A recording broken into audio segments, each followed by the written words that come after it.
I'm Lisa Greenberg with some of your headlines. Fox News says when Brian Laundrie's family reported him missing a couple of months ago, they turned over all of their guns to the FBI except for one that was missing.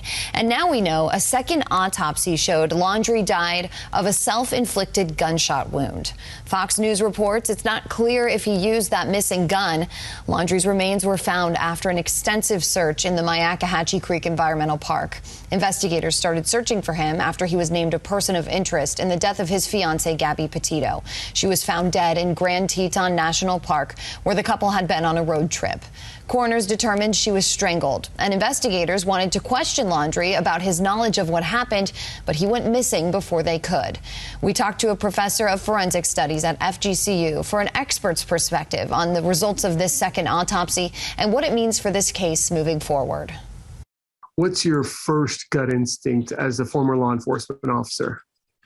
I didn't think it would be anything else. Do you think this brings any amount of closure to those involved and the community that's tracked the case so closely? No, because people want for sure, they want it tied up in a nice bow.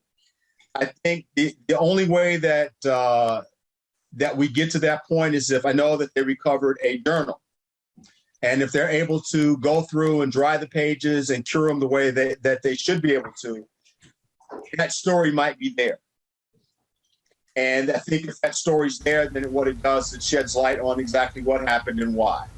Now, he's referring to the journal that was found in a wet bag near Brian Laundrie's remains. Investigators still have not released any information about what was in that journal or what it means for this investigation. The Petito family attorney has released a response to all of this. Richard Stafford says the family is aware of the circumstances of Brian Laundrie's death and says the family will not be making a statement at this time because of a request from the U.S. Attorney's Office and Grand Teton County Prosecutor's Office. Stafford went on to say that the family will let the FBI continue their investigation and will wait for the determination on whether others will be charged in this case.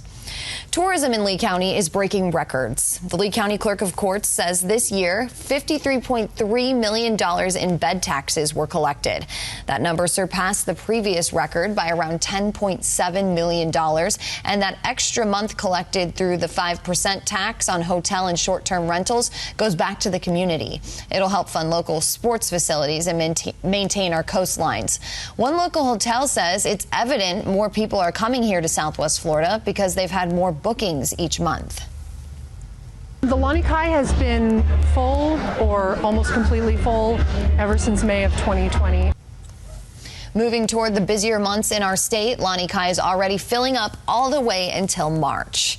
There are some limits on things you can buy right now at Publix. The grocery store chain is saying to best serve the most customers, there's going to be limits on things like cranberry sauce, gravy, and pie filling. This also includes refrigerated snacks, sports drinks, and canned cat food.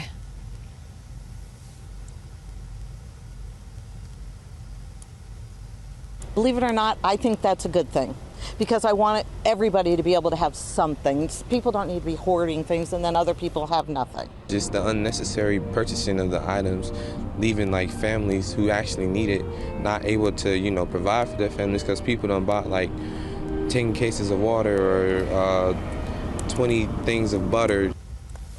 Publix says the limits are in place at every store, but the company has not said for how long.